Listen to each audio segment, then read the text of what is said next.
So Hare Krishna, everyone. Welcome to our Srimad Bhagavatam session. Right. So this is 19th session. Before we begin, let us offer respectful obeisances and prayers to the Guru Parampara, and we can recite the Mangalacharan and the Guru Pranam mantras.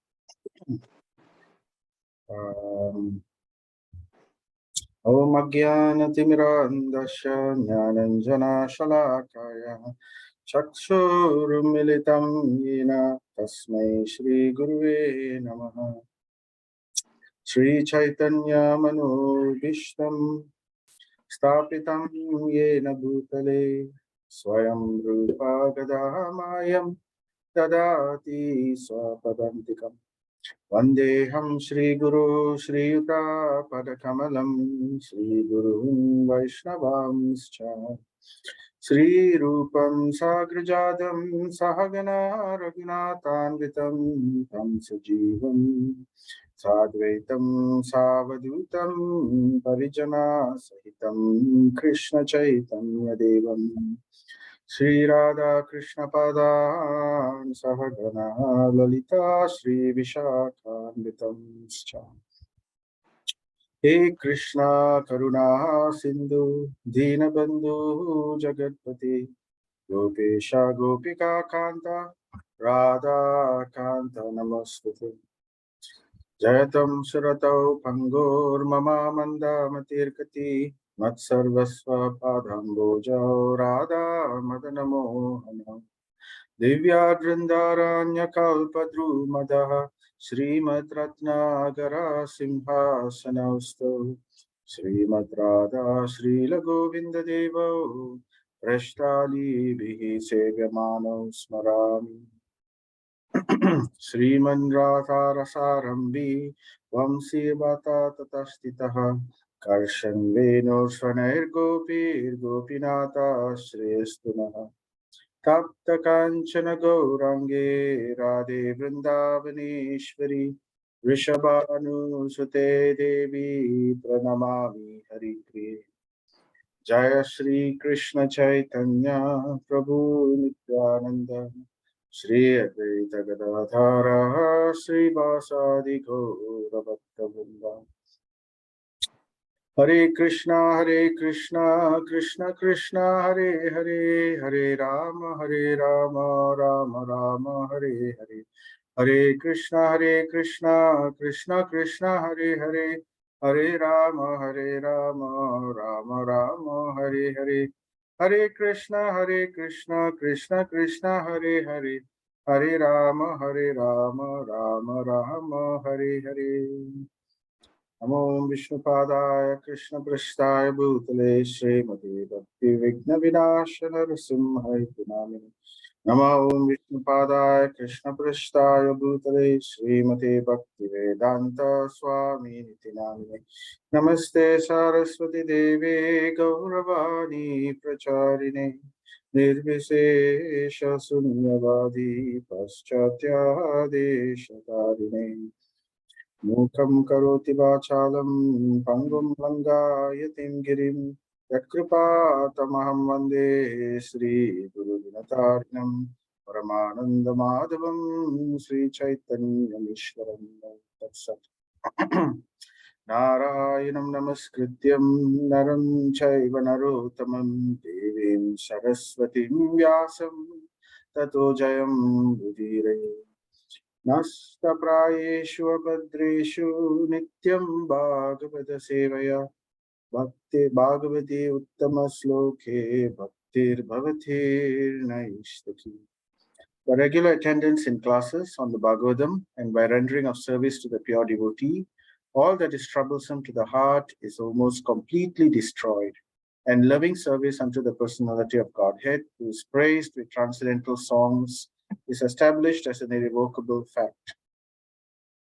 Nigamakalpataror kalitam phalam sukamukadamrita dravya samyutam pibata bhagavatam rasamalayam muhuraho rasika bhuvi bhavaka Krishnaya Vasudevaya Devaki Nandanaya cha Nanda Gopakumaraya Govindaya Namo Namaha Nama Pankajnabhaya, Nama Pankajamaline, Nama Pankajanetraya, Namaste Pankajangre. My respectful obeisances are unto you, O Lord, whose abdomen is marked with a depression like a lotus flower, who are always decorated with garlands of lotus flowers, whose glance is as cool as the lotus, and whose feet are engraved with lotuses. So, Hare Krishna, everyone. Welcome back to our Srimad Bhagavatam session. We are continuing in chapter 6, so entitled Conversation between Narada and Vyasadeva. So, we'll do a very quick recap of chapter 6.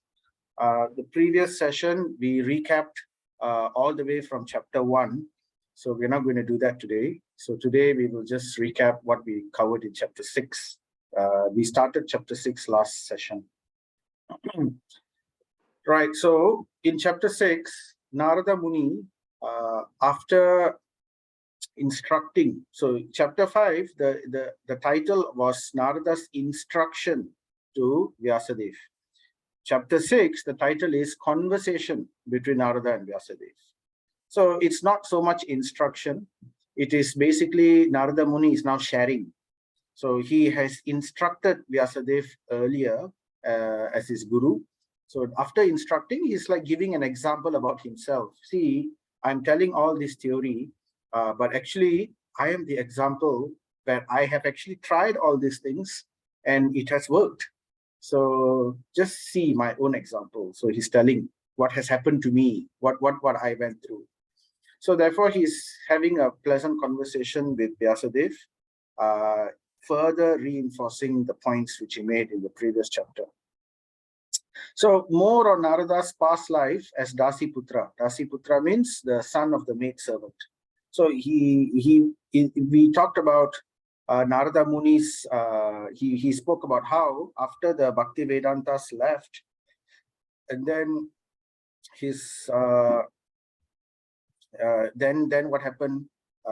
His mother passed away, and then after his mother passed away, then he traveled throughout. So all these descriptions were given in the previous session. So we spoke about the mother's sneha bandhana. Sneha means affection, and bandhana means to be tied. How his mother's affection tied him, but because of the instructions given by the Bhakti Vedantas, he was able to be free of the affection. So it didn't tie him down.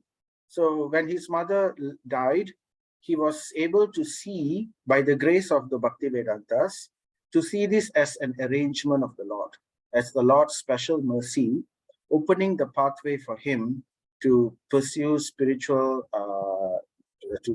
pursue his spiritual life. So it's inevitable. Everybody who takes birth dies in this material world. And we talked about that, how pure devotees will see everything as a mercy of the Lord. Whether it's good or whether it's bad, every activity that happens in one's life, they look at it and see that this is a mercy, a special mercy, a special opportunity for someone to go deeper into spiritual life as a stepping stone. So then we heard about Narada traveling, going to various places. So before he meditates on the heart, we heard about his life as a Parivrajacharya. Parivrajacharya is called a traveling mendicant. A traveling mendicant. So in sannyas, there are 4 levels of sannyas, and Parivrajacharya is the third level, the third highest level of sannyas. Sorry, the second highest level. The highest level is Paramahamsa, where they have already attained. So in Parivrajacharya, they travel all over the world, increasing they're able to see the Lord's hand in everything, experiencing the variety of the Lord's creation, completely depending on the Lord's mercy and his protection, without anything, without any kind of dependence. So in this way, they strengthen their faith and they deepen their surrender in the Lord. So that is Parivajakacharya. So we heard about that. How he passed through all the different tests of allurement and fear. So, sannyasis, they travel alone and they don't depend on anything. No bank balance, nothing. Don't know where their next meal comes. They completely just depend on the Lord. So they went through different beautiful mines, cities, metropolises, gardens, valleys, forests, and then even passed through scary jungles infested with fearsome creatures. So all this Narada passed through, and it didn't allure him to the nicer places, and he was also able to conquer his fear. So that builds his faith and deepens his surrender. So that's where we stopped. So now we are going to continue in chapter 6, part 2, verses 15 onwards. So in verse 16, Narada Muni continues to speak. Narada Muni is now giving this description. He's telling the story about his past life to Vyasadeva. So after traveling so many places, all the different places, finally he came to a lonely spot in a forest where there was a large banyan tree growing, right? Pipala, banyan tree. And then he sat down at that banyan tree, very tired, and he was very he was very thirsty, and there was a pond nearby. So he drank some water, refreshed himself, bathed, and after that he sat down underneath the banyan tree and he began to meditate to remember the Lord. So as soon as I began to meditate upon who? So here we can see meditation is not just an empty process of keeping the mind blank. It is actually the opposite. It is actually blanking the mind of all material thoughts and filling the mind completely with the form of the transcendental Lord. So that is what is done. So therefore he says here, as soon as I began to meditate upon Charanam Bhujam, Charana means the lotus feet. Charana means feet. Ambuja means lotus. So as soon as he meditated upon the lotus feet of the Lord, Charanam Bhujam, with my mind transformed in bhava. So bhava means ecstasy. It's a very high stage of devotion, very surcharged with transcendental love. There comes very strong feelings of separation, and it leads to manifestation of different types of ecstasies. Ecstasies like trembling of the body without control, tears shooting out of the eyes without control, this kind of, fainting. So that kind of examples of transcendental ecstasy. So as soon as he sat down, he tried to focus the Lord's lotus feet, and immediately he was able to experience bhava, ecstasies. So he explains, tears rolled down my eyes, and without delay, Hari appeared on the lotus feet on the lotus of my heart. So by meditating here, so here we can, number of things we can understand. Number one, meditation is not a passive, empty thing. It is actually an active remembrance of the lotus feet of the Lord, a complete, undisturbed remembrance of the lotus feet. So that's basically the idea behind devotional service. We cannot just sit suddenly and do meditation. It has to start with Shravanam. Shravanam, hearing first. As we hear, we purify, and then we chant, Kirtanam. Shravanam leads to Kirtanam. And as we continue Shravanam, Kirtanam, purification occurs. All the negative things gets removed from our heart. Our ill desires get removed from our heart. And these desires transform into spiritual desires. We start to desire more and more. We develop attraction more and more towards the lotus feet of the Lord, the Charanam Bhujam of the Lord. So Narada Muni already developed this. He was instructed by the Bhakti Vedantas. And he was blessed by the Bhaktivedantas, and he got the prasadam of the Bhaktivedantas. And as soon as he got the prasadam, he was already on the verge of bhava. His anarthas, all his sins, if you remember the previous sessions, as soon as he tasted the prasadam left by the Bhaktivedantas, all his previous sins were already removed. He received initiation. And after that, after the sins were removed, all the negative things are thrown away in his heart. Then he strengthened his faith more and more by traveling. And after that, when he sat down to meditate, because his heart was already cleaned, removed of all disturbances, and he had already had good instruction about what to meditate upon, the moment he sat down, the Lord's lotus feet appeared straight away in the lotus of his heart. So therefore, it's not a mechanical process to see the Lord. It completely depends on the mercy of the Lord. The Lord blesses him by sending his pure devotees, and they blessed him, and that's why he was able to see. So then he continues, O Vyasa, at that time, being exceedingly overpowered by feelings of happiness, because he was experiencing bhava, remember? Every anga means every part, every limb of his body, every anga became separately enlivened. So it's like as if each part of his body has a life of its own. Enlivened, like it's difficult to explain the symptoms of bhava actually. So these kind of descriptions, they don't really do justice.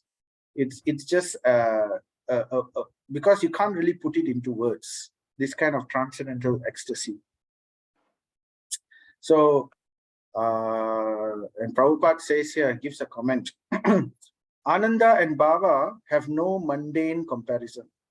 So mere description of words cannot begin to explain the feelings of ecstasy, ananda, spiritual bliss, and bhava, ecstasy, which comes in spiritual life. So that is actually the real happiness one is searching for.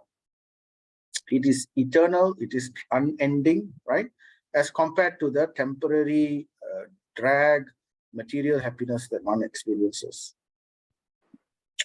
Being absorbed in an ocean of ananda. So see, this is the description of the kind of ecstasy one experiences in spiritual life. Being absorbed in an ocean of ananda, I could not see both myself and the Lord. So in the period of he was taken unaware. So as soon as he sat down to meditate, he remembered the lotus feet of the Lord. And the moment he saw the Lord appearing in front of him, he was suddenly tossed into an ocean of spiritual bliss. He was so taken by it, and the ecstasy was so great that suddenly he just couldn't see, he lost consciousness of himself and the Lord. He couldn't see it. He couldn't see the Lord and himself. And then what happened? So then, the Rupam Bhagavata as it is, right? So the form of the Lord, the Rupam Bhagavata, the form of the Lord as it is, right, is Mana Kantam, satisfies the mind's desire. Sucha Apaham. So the Lord's form, which Narada in his previous life as the Dasiputra boy, as he was seeing the Lord's form and relishing it in an ocean of Ananda, he's describing the Lord's form. The Lord's form is Mana Kantam. Mana means mind, and Kantam means completely satisfies the desire. So completely satisfies the desire of the mind, Mana Kantam, simply by looking at the Lord's form. And Sucha Apaham. Sucha Apaham means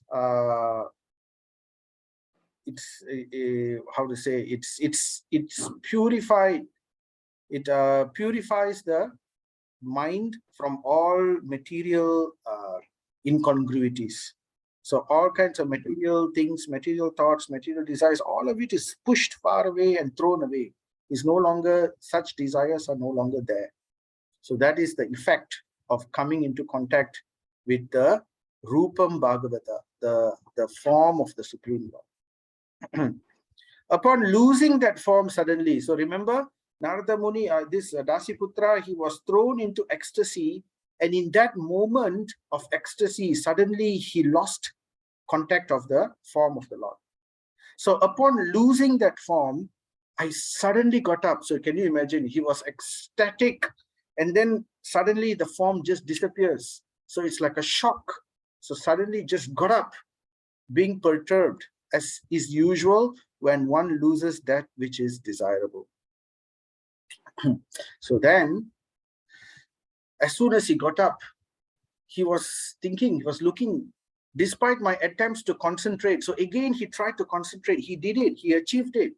But after that, he again tried to concentrate his mind upon the Lord from his heart, right? Mano Hridi. He tried again, attempts to concentrate the heart upon the Mano Hridi. So mind and heart, both the desire and the mind, both focused again in trying to view that form, with eagerness to view the form again. I could not see him anymore. And thus, dissatisfied, I was very much aggrieved. So no matter how much he tried, he couldn't. So this incident indicates, again, Srila Prabhupada gives a comment that this, to view the form of the Lord is not ordinary. It's not like one does something, one does this meditation, automatically the form of the Lord will appear. It's not like that. It's entirely by the mercy of the Lord. So when we qualify ourselves, then the Lord may decide to appear or he may not.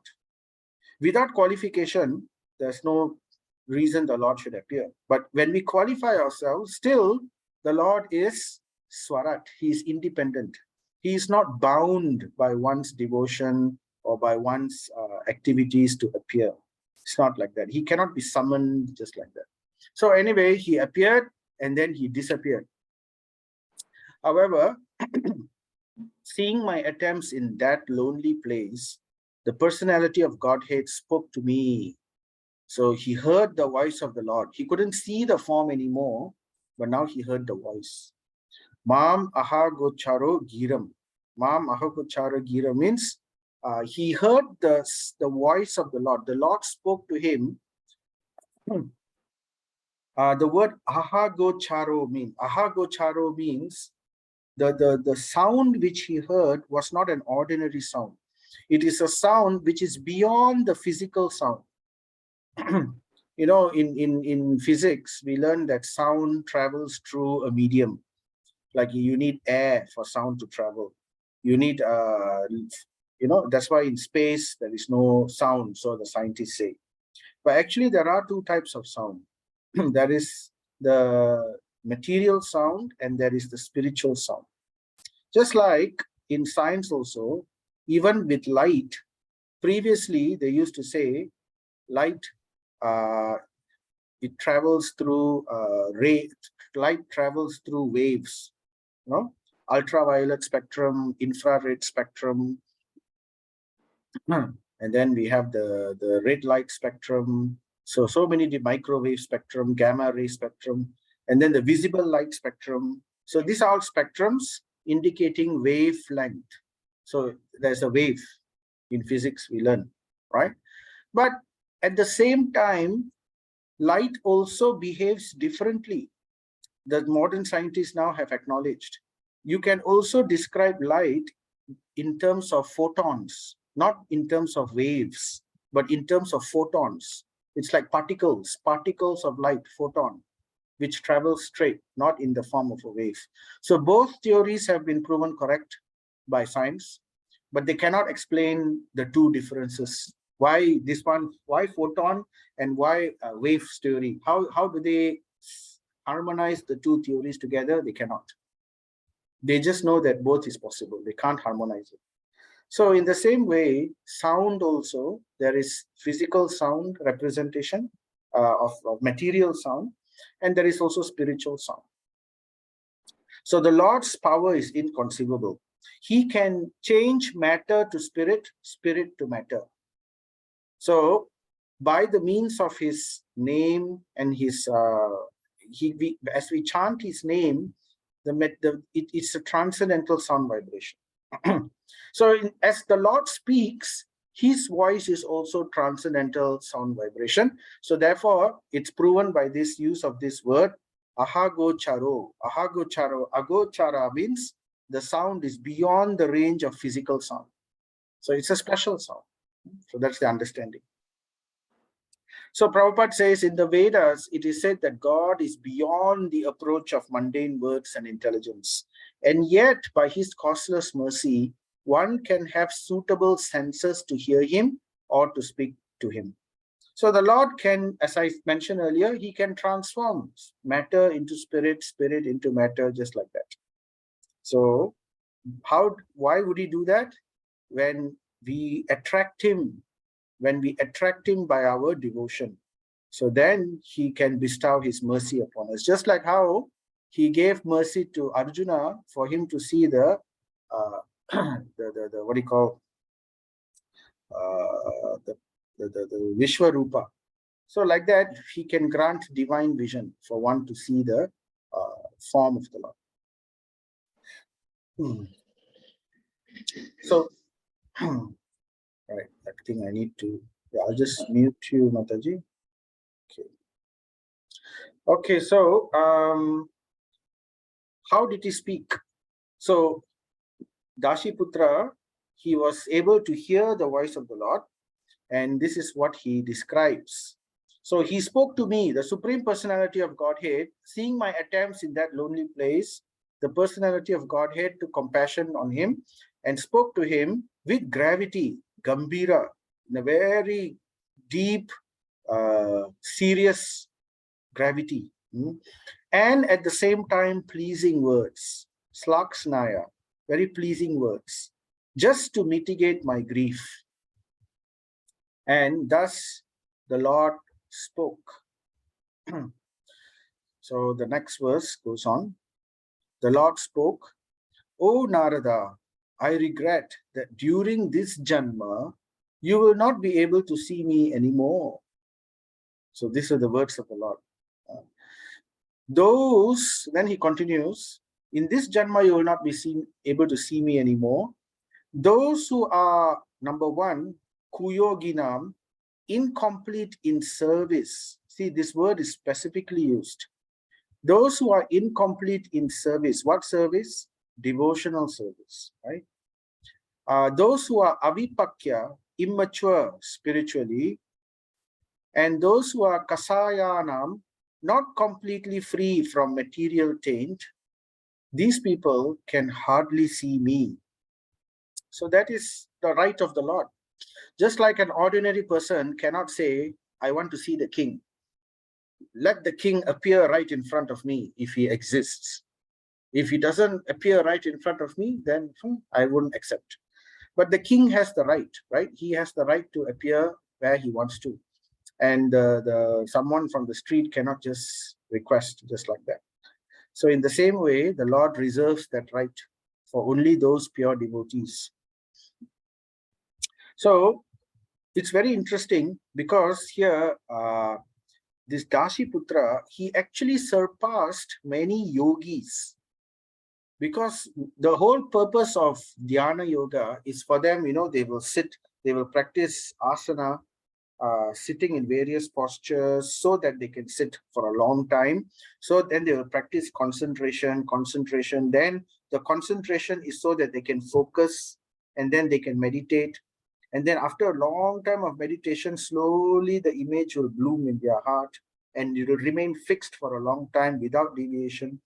And then only it will come to the point of samadhi, right?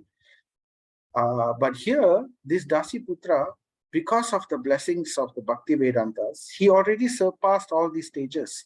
He just sat, he closed his eyes, and he focused immediately. He was able to see the form of the Lord, and then the form of the Lord disappeared after that.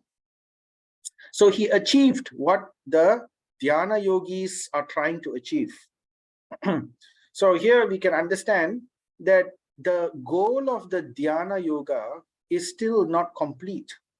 So it's incomplete. Why is it not incomplete? Because the dhyanis, they can understand that the origin of all creation is the Paramatma, the form of the Lord. They are able to see the source of the Brahman, the Brahma Jyoti.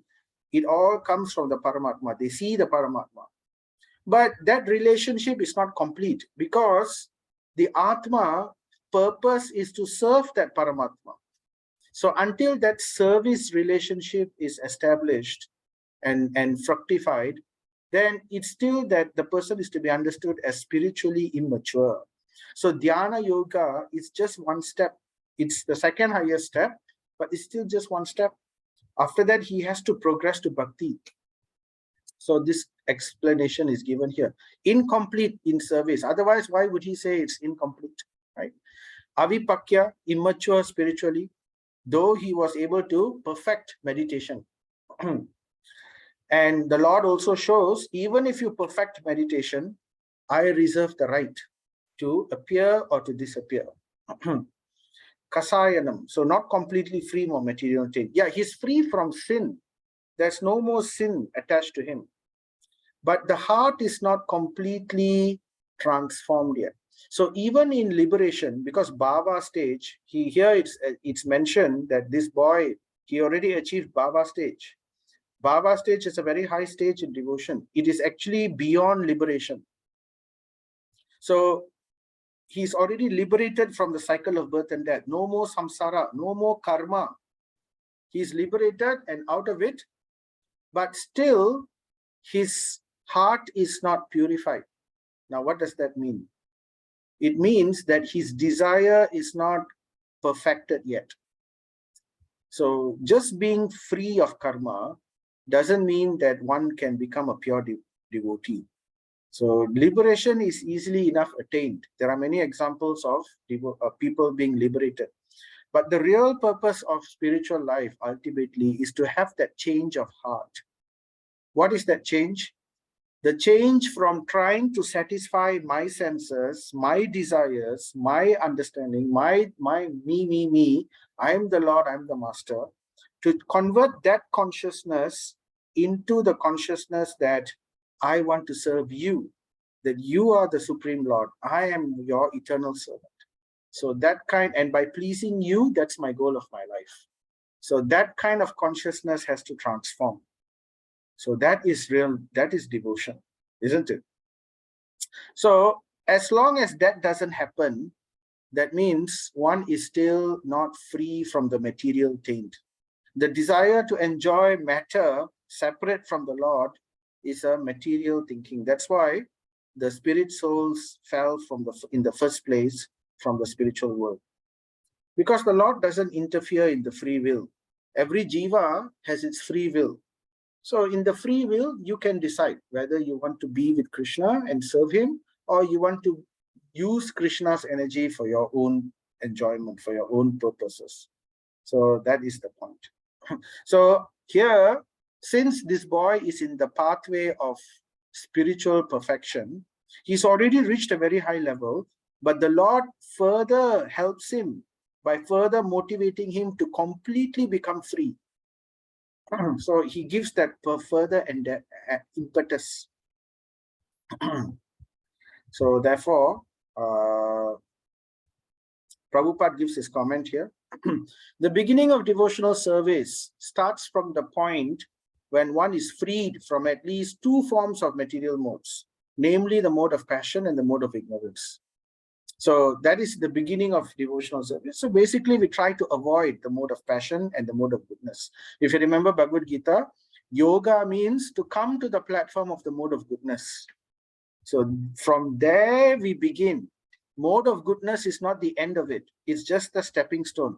If we don't establish ourselves in the mode of goodness, then our real yoga has not really begun yet. So the whole process of yoga is to slowly bring ourselves to the mode of goodness. And to be completely freed from all material tinges is to become free from the mode of goodness also. So remember the three modes of nature: goodness, passion, ignorance. All three are material and all three are binding. So we heard about this in chapter 15 of the Bhagavad Gita. Even the mode of goodness is binding. It can trap the soul. So here we come to the mode of goodness, and from the mode of goodness, we leap up into transcendence. We transcend the three modes. But the transcending of the three modes can only happen from the mode of goodness. It cannot happen from the mode of passion. It cannot happen from the mode of ignorance. So one has to come to the mode of goodness first, and from there he reaches out towards transcendence. So try to imagine it like a stool. If somebody wants to reach a high book in a high shelf, right, he cannot reach it. So then he brings the stool, and the stool is not the goal, but he can step on the stool and then he can reach. So the stool is like the mode of goodness. So we use the mode of goodness to achieve transcendence. So one must be situated on the plane of transcendence, which alone will help the devotee get in personal touch with the personality of Godhead. So coming from the mode of passion and ignorance, going to the mode of goodness, and from the mode of goodness to reach towards transcendence, to pull oneself up from the mode of goodness and to sit on the transcendental platform, that is also only a beginning. So of a sort, that is the beginning of the journey for Narada Muni, for this Dasi Putra, after the Lord disappeared. So what do I mean? What do I mean is that we have two stages of bhakti, two stages of devotional service, right? The first stage is to achieve liberation, right? And not only bhakti, the other yoga system also. So there are two paths, right? One is the jnana path and one is the bhakti path. The jnana path cannot achieve, it can reach liberation, but it cannot go further. So it needs to lead towards the bhakti path. And once one comes to the bhakti path, liberated already, then continues another set of journey. From liberation, where do we go? From liberation, what do we achieve? So therefore, there are two stages of bhakti. What most of us are practicing at the moment is called Vaidhi Bhakti, or bhakti or devotional service in practice. So we are practicing devotional service, and we are within the three modes of nature. So as we practice, it's the same thing. We practice chanting, hearing, remembering, serving, all these aspects are there, right? But it's within the three modes. So what we should do, Bhagavatam advises later in Canto 4, we will hear how one should bring oneself to the mode of goodness and try to perform devotional service also in the mode of goodness. And in this way, eventually, we will transcend at one point of time. Just like how this boy, Dasi Putra, he was in the three modes only. And then he served the Bhakti Vedantas. And then he got blessed by them. And in this way, he advanced. And very quickly, he transcended Vaidhi Bhakti. And he went into what was called Bhava Bhakti. Now, Bhava Bhakti is the next stage of devotion. So Bhava Bhakti is liberated. This is practiced. This is devotional service at the point of liberation. After being liberated by the three modes, free of the mode of passion, goodness, ignorance, right? Is transcendental, no more karma already. So then only he actually does real bhakti, right? So therefore, Kevala Bhakti. Kevala means uncontaminated bhakti. So before, the bhakti was contaminated with the three modes. That's why we don't get the result immediately. So we have to come to a purified stage by following the process of bhakti. Bhakti acts as a medicine, right? The process. And then you transcend it and you are now situated fully in real bhakti. And then you begin your bhakti journey, level by level, until you reach prema. So that is a different topic, right? That's a very advanced. We will hear all this eventually in Bhagavatam. So devotional service, Prabhupada says, begins from the process of archana, which is better than going out in the forest. So he's telling, instead of going to the forest and trying to do meditation and all that, right? So that's not very practical. So here, though this Dasiputra was doing this, Prabhupada says it's better to just straight away, because the forest is the mode of goodness. So he going alone and traveling in the forest and being situated in the mode of goodness, by remembering the instructions of the Bhakti Vedantas, he was able to immediately transcend, right? And then he was able to be practice devotional service, because he was fortunate to be instructed by the Bhakti Vedantas in devotional service. So better to follow devotional service right from the beginning. So we don't have to follow in that way. We don't have to go to the forest and all that. So Prabhupada is saying, instead of trying to focus on the mode of goodness by going to the forest, living alone and things like that, simply take up devotional service in practice, Vaidhi Bhakti. So simply by doing the Vaidhi Bhakti process, right, because the process is transcendental, but we are not transcendental because we are covered by our three modes of material nature, but the process is transcendental. It will purify us and bring us to that same platform of bhava, just like how Narada Muni was achieving it. So, right, so that's the understanding. So now Narada Muni has achieved the bhava bhakti. He's already liberated, right? But now the Supreme Lord, he's telling him, okay, O virtuous one, you have only once seen my darshitam rupam. You have gotten darshan of my special rupam, my form. And this is just to increase your kamaya for me. Kama means hankerings, desire. So this is spiritual hankering. This is transcendental hankering. So that means he is no longer, and this hankering is perfected when the material hankerings have become zero.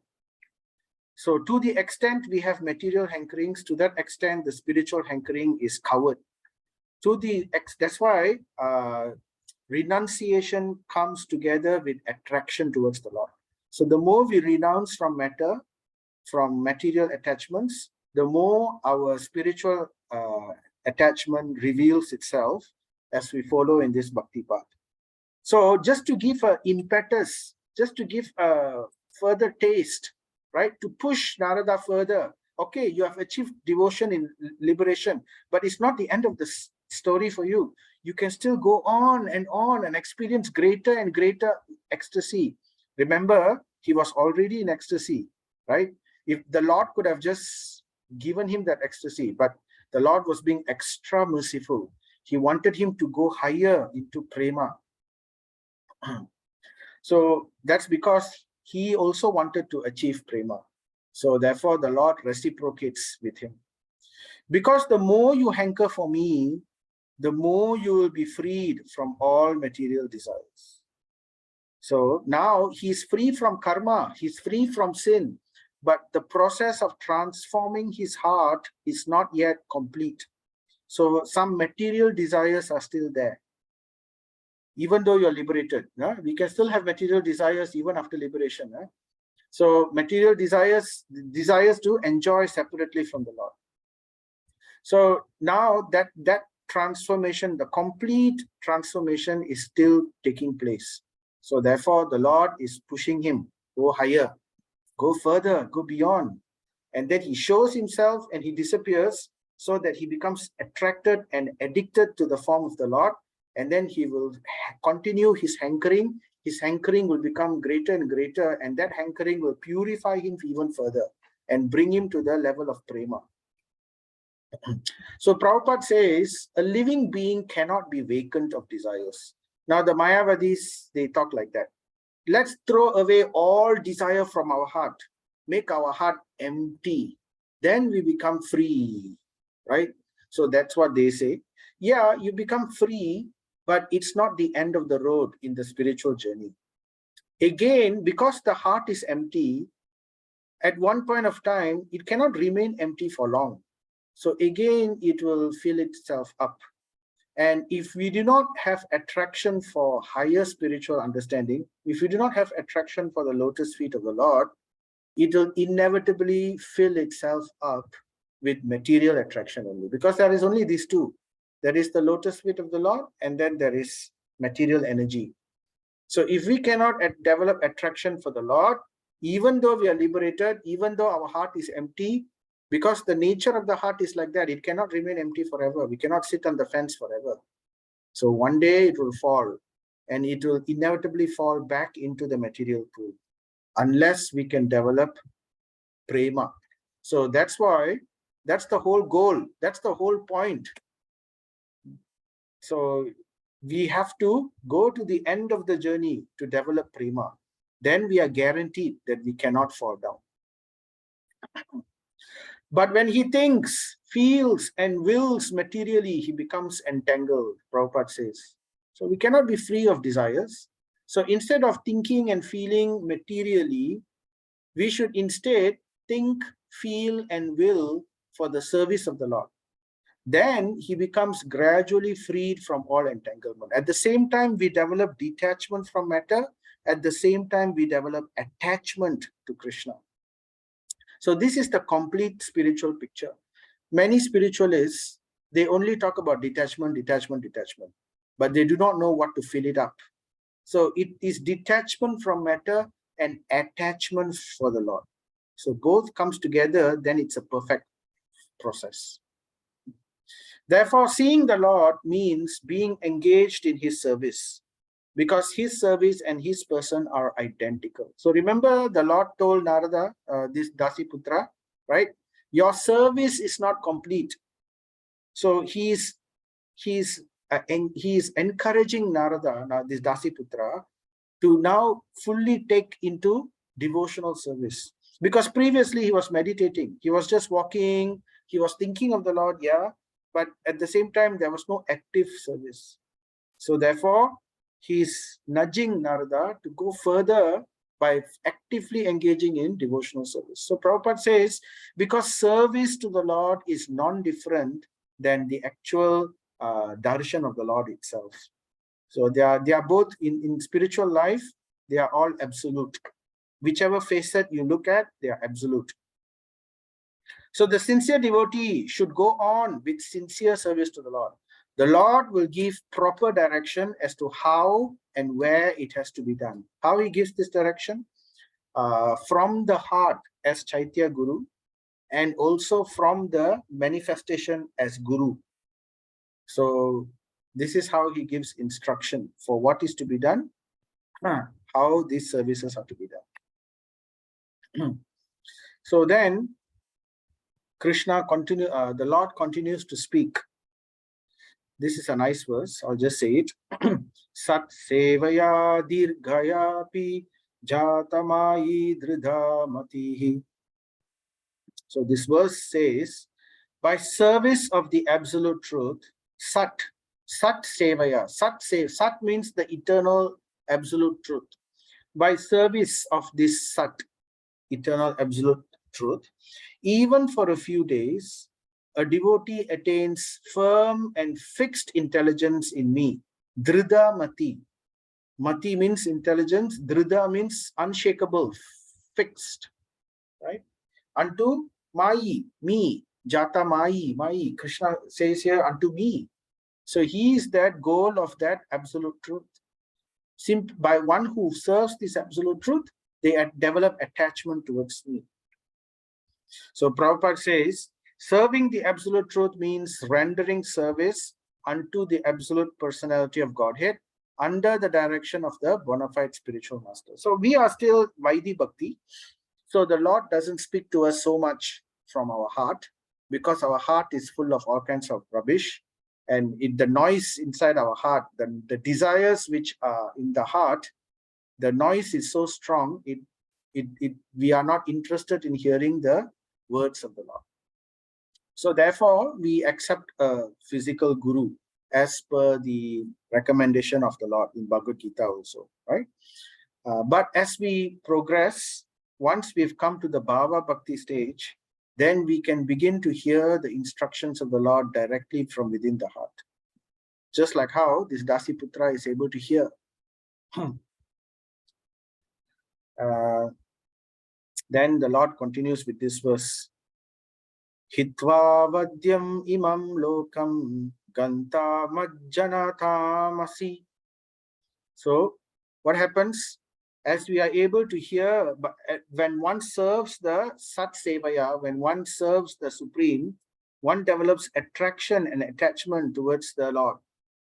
And consequently, he goes on to become my associate because his attachment and attraction is so strong towards the Lord, towards the service of the Lord, that desire, that attraction and that desire becomes the vehicle to bring the jiva back to the spiritual world. See, so the jiva doesn't have to, it's automatic, simply by that desire, the strength of that desire. So that's the whole point. That's the whole point of spiritual life. Very simple. The entire point of spiritual life is that we should come to desire the service and association of the Supreme Lord so strongly that no other desire is there in our heart, and this desire will pull us back to the spiritual world. That's why, you know, in those who have taken Brahmana initiation, they will chant the last month. There are 7 mantras which they will chant daily 3 times a day, and the last mantra which they chant is called the Kama Gayatri. So there's different Gayatri mantras. There's the common Gayatri mantra in the beginning, then there's the Guru Gayatri mantra, then there is the Gauranga Gayatri mantra, then there is the Govinda Gayatri mantra, and the last mantra, sometimes referred to as Radharani's Gayatri, which is the Kama Gayatri. Kama, the same word which was used just now, desire, hankering. So that Gayatri mantra is also meant for this. It is to strengthen that desire, the desire. By the vehicle of that desire, we will go back to the spiritual world. So that's the whole process. So consequently, he goes on to become my associate in the transcendental world after giving up the present deplorable material worlds. Deplorable material worlds, yes, it is deplorable. Even from Brahma Loka, Indra Loka, everything, all of them are deplorable. So then Krishna continues another beautiful verse, 1624. Mathir mai nibaddheyam na vipadyetha karhichit praja sarga nirodhayapi smritischa mat anugrahat. So he says, intelligence, matir, intelligence engaged in my devotion, mai, to me, nibaddheyam, intelligence engaged in my devotion cannot be thwarted at any time. There is no force within the 3 worlds, within the material universe or anywhere, that can thwart or disturb devotional service to the Lord, right? Except aparadam. If one is committing aparad, then one can still fall down, right?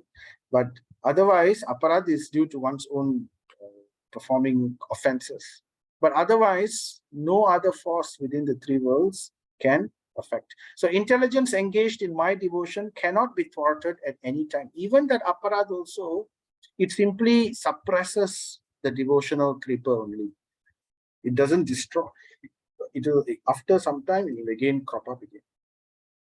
Even at the time of creation, as well as at the time of annihilation, your remembrance will continue by my mercy. So this is another beautiful verse which is mentioned in the Bhagavad Gita, right? Bhagavad Gita chapter 2, Neha Bikrama Nasusti Pratyavayo na Vidyate, right? There Krishna says, do not worry, right? There is no loss. There is no loss or diminution in performing devotional service to me. Even a little service will save you from the greatest fear. Life after life, one will continue one's devotional service from where they left off, right? It doesn't become zero. Everything else becomes zero, but the devotional service where we left off, that's why some people are born very spiritually. From childhood itself, they are very, like Prahlad Maharaj, right? Remember Prahlad Maharaj? From childhood himself, he was very, very special. So we can understand. It will continue your remembrance by my mercy. So Prabhupada says God's service is never vanquished, but increases until fully matured. So that is the purpose, because Krishna doesn't want anything second hand. He wants us all to come back to him with prema bhakti. He doesn't want us to not develop prema and come back to him. He will continue to purify until we come to the stage of prema. Because when we get prema bhakti, that is when we will never come back to this material world. Until then, we may still take the risk of coming back to the material world, because prema is not there yet. And that is the guarantee, that is the insurance. So the Lord continues to mature the devotee. He gives different situations. And then the Lord continues to speak. Then that Mahat Ishwaram, personified by sound and unseen by eyes. Mahat Ishwaram means Supreme Personality. That Supreme Personality, referring to Krishna, right? Personified by sound. Very interesting. So the Supreme Lord and the name of the Lord, the sound of the Lord. What is the sound of the Lord? His name. Huh? So the Supreme Lord and the name of the Lord are non-different. Personified. Right? Personified by sound and unseen by eyes.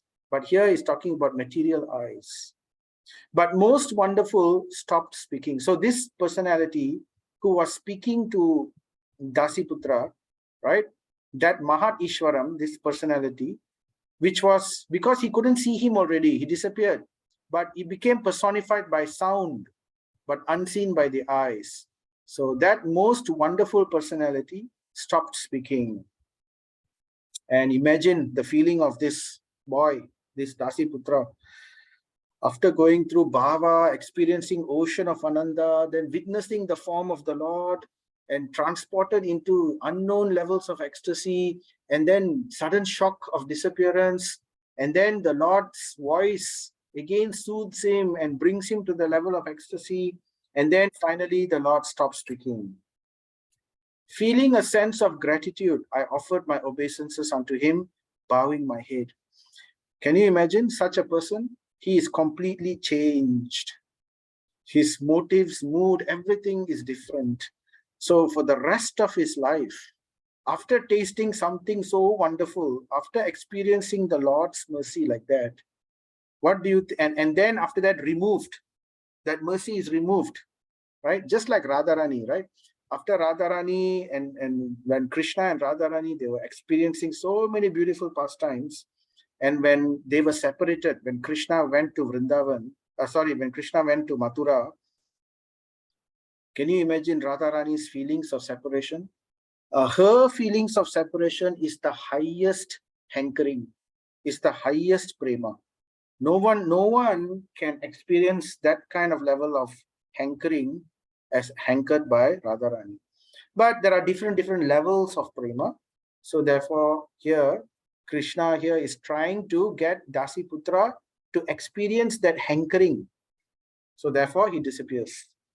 And this Dasiputra continues after that, his entire life. He's still alive. What else to do? So he goes around everywhere, completely immersed in the service of the Lord. Previously, he was just traveling the various parts of the world. Now, he travels and look what he's doing. Thus, I began chanting the Namani Anantasya of the Lord by repeated recitation. So this is the person driven mad with love, mad with hankering. So much is hankering. The hankering is increasing. Ananda buddhim vardhanam pratipadam purnam ratas vardhanam. Right? Increasing hankering. So, and as he chants, the hankering increases. As he chants, the hankering increases.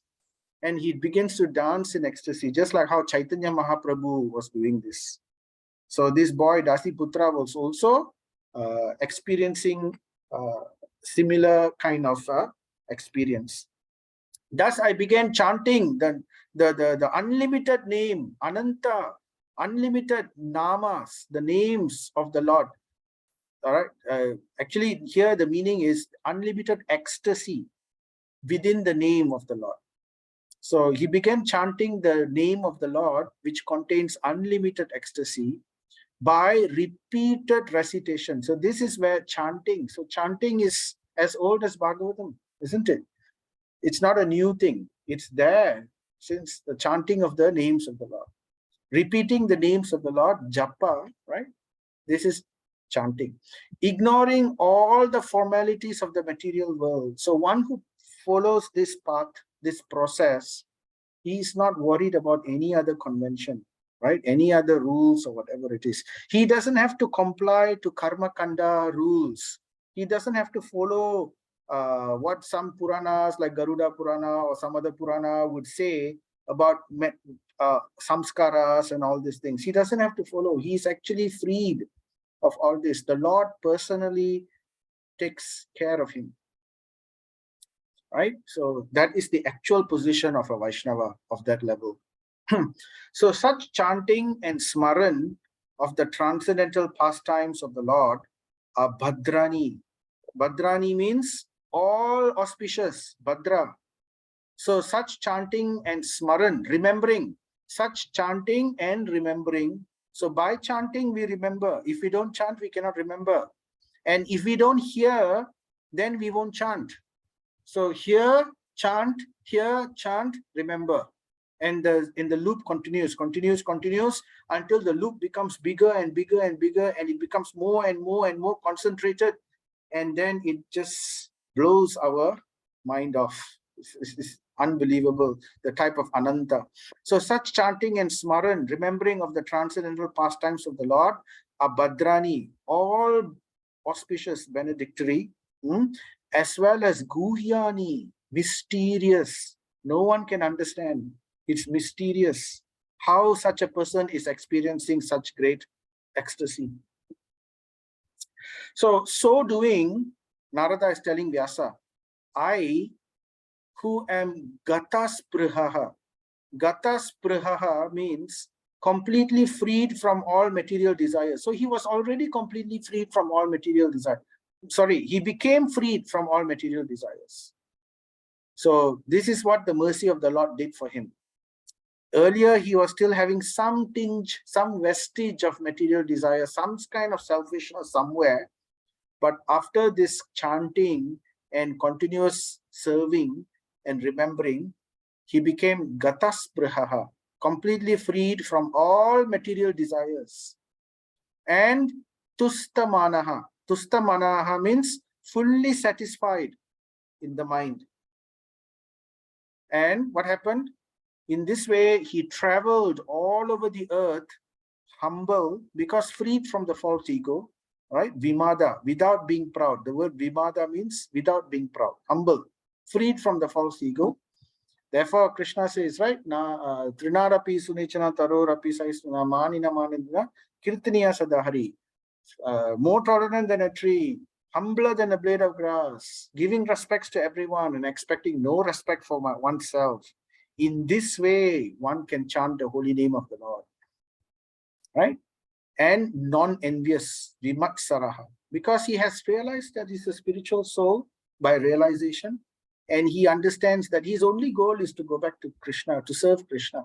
So that there is no envy of other living entity, and there is no envy of the Lord, because he's no more material desires. When the material desires comes to zero, that's when our envy of the Lord becomes zero. Because so long as it doesn't become zero, if we have material desires, that means we are still trying to exploit the Lord's energy for our own purposes, separate from him. So that is a type of envy. I want to also use this energy. Why should the Lord have this energy? I also want to experience the pleasure. So one can completely become non-envious. That's when one can remain in the spiritual world eternally. That's when prema blooms in one's heart. So Brahmana, he's telling Vyasadeva now, in due course of time, right, I, who was Krishna Mate. Krishna Mate means I became fully absorbed in thinking of Krishna. So the word Krishna Mate is used, right? And therefore, nasaktasya. Because he was Krishna Mate, always thinking of Krishna completely, right? He became Nasaktasya. Nasaktasya means no attachment, no material attachment whatsoever. So it is that attachment to Krishna which perfects our detachment from matter. Until one can be detached, but so long as he has not received attachment to Krishna, his detachment is immature. Nectar of Devotion gives this verse, right? Anasaktasya Visayan, I forgot that verse. Vyavasaya, no, that's not the verse. It's not coming to my mind now, but it's in the Nectar of Devotion. The perfection of renunciation is when one attaches everything to Krishna. So therefore, na saktasya, because he first attached to Krishna, then he became perfect in his renunciation. So Narada is saying, I who was attached with Krishna and became completely renounced, and I became amala atmanaha, completely freed from all material chains. So in this state, when he was ready, right, Krishna blessed him. He met with, what is the blessing? He met with death, Kalaha. That was Krishna's blessing. So of course, we all meet with death in the material world, right? So, but this death simply became a gateway, simply became a opening, a route for this Dasiputra to go back, to transcend, to receive a spiritual body. So, as lightning and illumination occur simultaneously. So beautifully explained here. He's saying, eventually, I achieved my death. And this death was not just like when lightning strikes. When lightning strikes, there is lightning you can see, and you can see illumination all over at the same time. So death as well as complete change of body, it occurred instantaneously, just like that. So Prabhupada says, a devotee simultaneously changes his material body and develops a spiritual body all of a sudden, just like lightning strikes. You see the lightning, death occurs, at the same time illumination is also there, so immediately his body changed, right? All by the will of the Supreme. So Prabhupada also mentions that how this can happen, how that it can suddenly just change. It can suddenly just change because even before death, the consciousness of a devotee is such that he's already fully spiritualized. His mind, his consciousness, his desire, everything is already spiritual. Only the body is material, right? Since everything else is spiritual, the body has to be thrown. So therefore, with a snap of the finger, the body is thrown, and what was already spiritual inside simply developed a glow. That's all, right? So the spiritual body of this Dasiputra was already developed inside and just waiting for the outer body to be thrown away. So just like lightning, he developed a spiritual body, this Dasiputra, having been awarded a Suddham body. Suddham means transcendental. Suddham body, befitting an associate of the personality of Godhead, Bhagavatim. So Bhagavatim means one who is a personal associate of the Supreme Lord, who can see the Supreme Lord face to face, serve him directly face to face, interact with him directly face to face. So one has to receive a suitable body for that. So immediately he received it. So Narada Muni says, I quit the body made of Pancha Bhautika, the 5 material elements, right? And thus all acquired fruitive results, all my karma of work, everything stopped, including the body, because the body is the last thing, right? Karma, it's like he already karma. If you imagine karma like a fan, the fan is turning, right? So Narada Muni already switched off the fan. So no more karma already. So can we say the fan is on? If you switch it off, it's off. No more karma. but you still see the fan turning. So then one may say, but your body is still there. You're still having the bodily symptoms, right? But actually there's no karma in that person. So in the same way, the moment we switch the fan off, there's no electricity, but the fan continues turning for a while, waiting for the fan to stop. And when it stops, that's like death, right? So therefore the body is also waiting for that only. The karma is already gone before that. So Prabhupada says this transcendental body is invested with three primary transcendental qualities. So Narada's transcendental body, this is the body of Narada, is invested with three primary transcendental qualities. What are the qualities? Number one, eternal. So his body is eternal. And number two, freedom from material modes. No matter what happens, he is never going to fall into the material modes because he already achieved prema. And the prema is like a vaccine which protects him from the three modes. You can't get contaminated in any way. And freedom from reactions of fruitive activities. So it's no matter what he does, he is free from it. That is the idea. So we can see many other examples. Prabhupada goes on in his purport. He talks about, this is just one example of Narada. But there are many examples like this. For example, in Bhagavatam, we hear how Dhruva Maharaj and Prahlad Maharaj also were able to see the Supreme Lord. Now, to see the Supreme Lord and to interact with the Supreme Lord, it means that the person is already spiritual inside. Though he may have a so-called material-looking body, but actually he's already spiritual. Only such person can see the Supreme Lord face to face, because the Supreme Lord is idam pavitram uttamam. He is the purest of the pure, and only the pure can associate with the purest of the pure. So if Dhruva Maharaj could see the Lord and talk to him, and if Prahlad Maharaj could also interact with the Lord, that means they were already pure.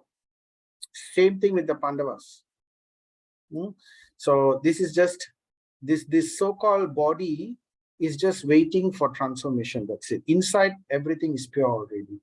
So that's why one cannot underestimate or judge a Vaishnava by his body. So it is given in one of the Vaishnava etiquettes. It is actually aparad. If one judges a Vaishnava based on his birth, his bodily features, oh, he has this disease, oh, he looks so terrible, or like that. If you talk like that, we do not know what status a Vaishnava is in his actual position. He could be fully, purely spiritual inside, just like how this Dasiputra was, right? So that's the understanding behind it. Okay, so I will stop here, right? It is now 9:17. I think after a long time, I'm finishing a bit earlier. So let us recite together.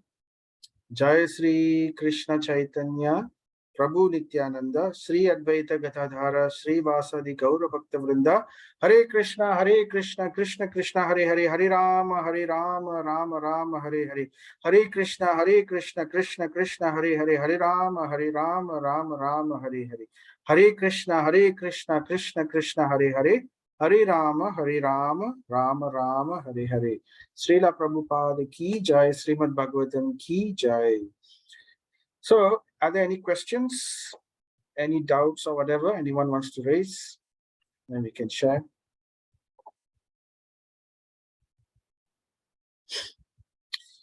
So we have one more session before we complete chapter 6. We will do that in 2 weeks' time. So you can either type your question or you can just unmute and speak. So, or as usual, we can also type your question in the WhatsApp, then that's also fine. In relation or not in relation is also fine. Okay, so if there are none, well, tomorrow I am leaving for Mayapur Dham. So I would like to request the blessings of everyone here to humbly bless me so that I'm able to serve the Dham in some way, and so that the Dham is able to reveal itself to me. So we're traveling tomorrow. We will stay there for the parikram. We're going for the parikram, and then we'll return back on the 6th. So after that, we can have that's just nice for 2 weeks. Then on that Thursday, we will have our next session, Srimad Bhagavatam. Hare Krishna. If there's nothing else, then we will end here. Thank you very much, everyone. Hare Krishna, Prabhu. Hare Krishna, Prabhu. Prabhu, thank you. Hare Krishna. Thank you, Have a safe journey. Hare Have a Krishna. safe journey, Prabhu. Hare Krishna. Hare Krishna, have a nice journey. Thank you, Mataji. Hare Krishna. Thank you. Hare Krishna.